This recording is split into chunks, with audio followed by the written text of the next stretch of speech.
A series of elections are about to take place in Hong Kong to determine who will run this city over the next 5 years. But polls here aren't as simple as one person, one vote.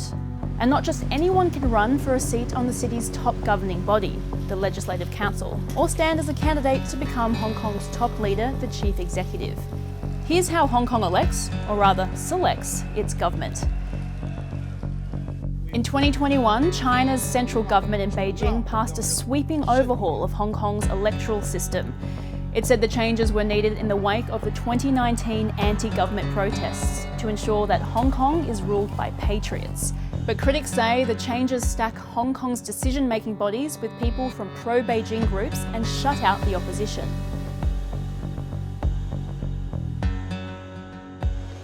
Hong Kong is home to more than 7.3 million people, but most of the power when it comes to selecting the city's government rests with an election committee made up of just 1,500 people. They represent 5 sectors within Hong Kong society, but they too are not elected in the conventional sense, and changes made to the committee in 2021 give the pro-establishment camp a big majority. More than a third of election committee members will be handpicked by pro-Beijing groups, or they'll be directly appointed to a seat because they are Hong Kong deputies or delegates to mainland China's national legislature, or its top political consulting body. The remaining 2/3 of committee seats are determined through a mix of appointment and voting within the 5 sectors. But even that selection process won't come down to individual votes. Most of the selected seats will be decided by corporate voting, meaning only specific organisations and companies named by the authorities can select their election committee representatives.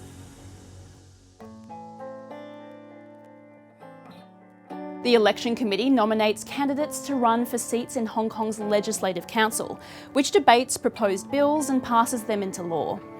Anyone interested in running for a seat must first secure at least 2 nominations from each of the election committee's 5 sectors.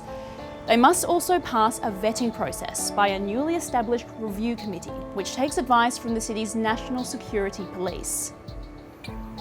Beijing says this vetting process is necessary to weed out anyone who is unpatriotic or can be considered a threat to national security.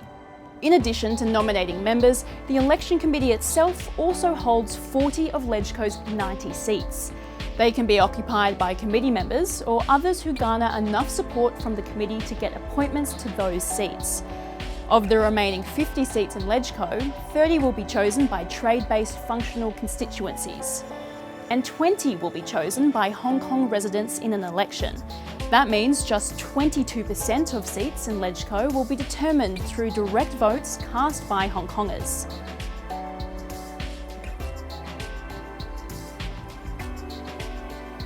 The election committee is also responsible for choosing Hong Kong's top leader, the Chief Executive. Anyone who wants to run for CE needs at least 188 nominations from the election committee, with at least 15 nominations from each of its 5 sectors. All candidates must also respect the rule of mainland China's central government, run by the Communist Party.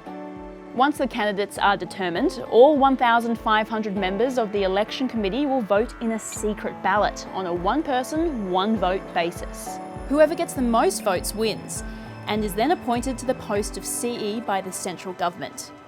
So, although the election for CE is determined by voting, it comes after a stringent eligibility process, and ultimately, only 0.02% of Hong Kong's population actually gets to choose the city's top leader.